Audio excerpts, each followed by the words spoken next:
কি ব্যাপার আশিক, বাজার টাজার করে আনলো নাকি বটতলার হাট থেকে? না, হাঁস পাইনি, কিন্তু এই যে ল্যাম্ব চপ লেসছি আমার পছন্দের।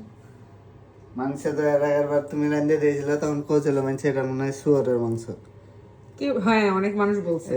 দেখলেন আপনারা, ল্যাম্ব চপ মানে ভেড়ার একটা বুকের মাংস আর কি, পিঠের মাংস। তো এটা এবং খুবই তারেক হালাল খুবই থেকে নেওয়া। টেস্ট। 17 পাউন্ড লেগে মাত্র বেশি লয়। আর কত টাকা? বাড়ি আলি এবার ছোট ডি কিনে দিয়ে যায়, আগের বার নাকি বড় ডি খেয়ে আমি তাড়াতাড়ি শেষ করে দিয়ে যাবো, তো এবার ছোট গলা কিনে দিয়ে যায়। মানে একটা একটা করে দিবে তো বেশি দিন খেতে পারবো, কিন্তু আমি কি কমছে না, 3-4টা খাই দেবো একদম। বেশি লয়, 17 পাউন্ড লেগেছে মাত্র। এত টাকা? হ্যাঁ, এখানে 1 কেজি মতো আছে, 1 কেজি। এত টাকা দিয়ে নিছো? তো 17 পাউন্ড মানে, আর তুই কি আস্তে ভেড়া নিবি নাকি এ টাকা দিয়ে? আর কি পাবি? 17 পাউন্ডে এত কম? আমি তো 17 পাউন্ডে আর অনেক কিছু নিতাম আমি হইলে। আর কথা কইস না তুই।